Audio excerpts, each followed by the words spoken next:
Howdy y'all and welcome. Hope everybody's having a great day so far. As you can tell, we got a lot of weather to talk about today as we have some winter weather going on out west and some severe weather going on out east. Now y'all came here for the severe weather, so let's go ahead and talk about that first. So we got a marginal risk over Indiana, Michigan, and Ohio. The main threat's going to be large hail. Small end threat, but keep that in mind if you don't want anything damaged from hail tonight. There is no tornado or damaging wind threat, so that's good. But as we move off into Tuesday, we get a significant threat for severe weather as we have a slight risk from Missouri up into Michigan. All hazards are possible with a 5% chance for tornadoes here in the red and a 2% here in the green. Now keep in mind, if you're under the 2%, don't be caught off guard because you can still get a pretty significant tornado even though you're under the low end threat. But keep that in mind.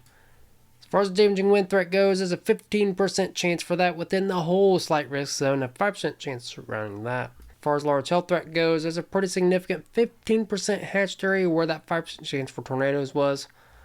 Over here in north central Indiana, south central Michigan, northeastern Illinois, and northwestern Ohio. Regular 15% surrounding that and 5% surrounding that as well. And regardless of whatever threat you are under for the next couple of days, just please remain weather aware. But as we move off into hump day, we just got some general thunderstorms from Mississippi up into New York. So now that we know what the risks are going to be looking like for the next couple of days, let's go ahead and take a look at the time frames of when you could expect the worst from the severe weather. And to take a look at this, we're going to have to take a look at the HRRR model. And keep in mind that date and time is up here if you ever want to keep track. And as we push this forward, we can see not much is really going on today. Right up until right around 11 o'clock to midnight, y'all going to be waking up by rumbles of thunder and sounds of hail hitting your roof. Let's be aware of that, and it's going to push off into Ohio by right around 4 or 5 o'clock in the morning. As y'all are heading out for the morning commute, y'all might come into some heavy rainfall and some potential hail as you're heading out, so be careful if you're heading out on the roads. That's going to be moving out. We move off into Tuesday here. We're dealing with unstable conditions out there. It's going to be clearing out potentially. And then it's going to start to get ramped up by right around 7, 8 o'clock. Almost 9 o'clock at this time. You can see we're going to be dealing with some supercells potentially. See, we got a little bit of a hooking action down here in southern St. Louis. Could be some tornadoes down there by this time. And keep in mind that this is going to be a nocturnal threat tomorrow for tornadoes. So just make sure that you have fresh batteries on the weather radios. Keep the phones charged up. Know where to go when that tornado warning goes off. If your house is not safe for tornadoes, just exit the house and go somewhere else. But if you have a safe enough house to sustain a tornado, just make sure you know where to go. Storm shelter, basement, closet, interior room without windows. Y'all should know the drill by now. But then as we move further into the night on Tuesday, we can see it's going to be turning into more of a squall line by this time. That's when our damaging wind threat's going to be coming into play. As we take a look at what the wind gusts are going to be looking like at this time, we can see we're going to be dealing with right around 40 to 50, almost 60 mile-an-hour wind gusts. So there could be some potential power outages tomorrow. And this affects the Williams Weather headquarters as well, so if we have any severe weather, it's going to be at nighttime though, so most likely not going to be able to see anything. But if we do get any severe weather and I'm able to see it, I'll be posting about it on X and on Facebook, as you can see below. Have links in the description down below as well. Where to go, so go check those out. I do daily weather updates on there. And then it's going to start to move out as we head into right around 3 or 4 o'clock in the morning, and then it's going to be in the clear after that. Now I want to show y'all something here on the Euro. We're going to look at the 500 millibar furnace jet streams, what we're going to be looking at today. Now how is this significant, you may ask? As I push this forward, we can see, look at this trough right here.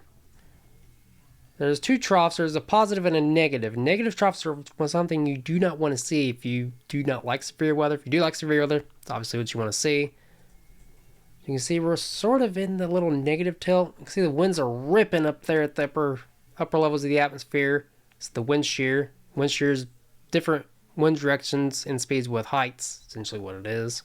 So definitely going to be dealing with a lot of wind shear out there. And I'm going to show y'all something else before y'all get bored. Y'all can fast forward if you want. I'm going to show y'all one mode of severe weather, which is called the significant tornadic parameters. Puts everything into one run of where you could possibly see a tornado at. Right around 8 o'clock is when I would say the greatest chance of seeing a tornado. And the tornadic parameters are going to be off the charts up here, right around a 3 out of 10, I would say.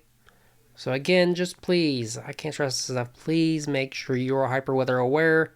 tomorrow, as tornadoes are pretty much the main threat. Well, now that I bored y'all with the severe weather coverage, we got some winter weather coverage out west that we got to talk about. We got some winter storm warnings, advisories, and even a winter storm watch up here, up by North Dakota. Most of these go out through Tuesday. Most of them expire today. So let's go and take a look at Weather Bell here at the NAM 3 kilometer model. You can see we're going to be having some heavy snow bands from Oregon up into Montana. That's going to traverse down into Colorado as we head into Tuesday. Then it's going to start to clear out a little bit as we head into the afternoon hours of Tuesday. But then we're going to be dealing with some soggy conditions up here in the northwest and some really snowy conditions.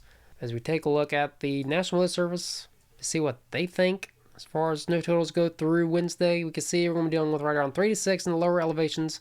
But as we head up into higher elevations, you could expect upwards of 5 to 10, upwards of a foot to 2 possible. So be careful if you're out on the roads. If you're heading to the ski resorts, please be careful as well and go enjoy those if you have any near you. So now that we know we're going to be dealing with some active weather for the next couple days, it's going to take a look at what we could expect for the next couple weeks here on the Euro model. We know we got some winter weather and severe weather for the next couple days. We already know that. As we head off into Wednesday night into Thursday, it's going to push off into the east and bring some heavy snowfall to much of Vermont, New Hampshire, Massachusetts, and Maine. Just a quick dusting to possibly an inch or two is going to be possible. Then with a lot of heavy precipitation out in the northwestern part of the country, bring a lot of heavy snow and rain. It's going to traverse off into the eastern part of the country as we head into March. Could be dealing with some potential severe weather down here. A lot of heavy rainfall up here. Maybe we have some severe weather in Missouri. Now this is pretty far out, about 200 hours out, so keep that in mind. Doing a lot of heavy snow out in the northwest. And we're going to start to dry out yet again amongst the central and eastern part of the country. As we take a look at the 6 to 10 day precipitation outlook, we can see much of the country is heading into this soggy pattern. Much above precipits expected, except for up here by Maine. As we head into the next 8 to 14 days, about the same story. So let's go and take a look at what kind of temperatures we could expect. And first, we're going to have to take a look at whether or not we're going to be above or below average before we can take a look at the actual temperatures. Now keep in mind, the reds, the above average temperatures, and the blues are the below average, of course. Above average don't technically mean that we're going to be feeling hot, and the blues don't mean we're going to be feeling drastically cold. It just means above or below average for this time of year. Push us forward, we can see we're going to be way above average for really much of the central and eastern half of the country. We head into Monday afternoon, and we're going to be a little bit below average for a little while, but then we're going to be coming back into this pattern again. Out west, a little bit below average, but then it looks like we're going to be above average out east and below average out west. Now, of course, let's translate that to the actual temperatures. We can see today we're going to be really nice out there. 70-degree temperatures as far north as North Dakota almost. If we get out there and enjoy the day today. Same story tomorrow. That's why they issued the slight risk that they issued. A lot of instability in the atmosphere. And the cold front's going to be coming through, bringing really frigid air again. We're going to be cold for some time, but then the warm air is going to be coming back with a vengeance. So we head into the weekend, and then we're going to be getting cold again and staying cold as we head further into March. The Climate Prediction Center is also saying the same thing with below average temperatures out west and way above average temperatures out east. Alaska, you're going to be below average. And head off in the next 8 to 14 days, head into further into March, looking like the same story. So it's looking like we're going to be heading into an active weather pattern with some severe weather for the next couple days. So please be hyper weather aware, as Tuesday's looking like a pretty significant severe weather day with all hazards being possible. This will be a nocturnal event, so be aware of that. Nowhere to go when the tornado warning goes off. Storm shelter, basement, closet, interior room without windows. Make sure the phones are charged up and the batteries are fresh in the weather radios. Other than severe weather, we got some winter weather going on through Tuesday out west, right around 5 to 10 in the lower elevations, about a foot to 2 in the higher elevations. Of course, go out there and enjoy the ski slips if you have any near you. Be careful if you're heading out to those as well. Now, once we get past the winter weather and severe weather for the next couple days, we're going to be drying out a little bit, but then we're going to be coming into another active weather pattern as we head off into the weekend, and it's going to be really nice out there as well. But don't be fooled, because as we enter March, it's going to start to cool down again. Be aware of that. And I will have a spring outlook, I promise, in the next video. Please stay tuned for that. Subscribe down below so you don't miss it. Like, comment, subscribe, and until next time, never stop forecasting.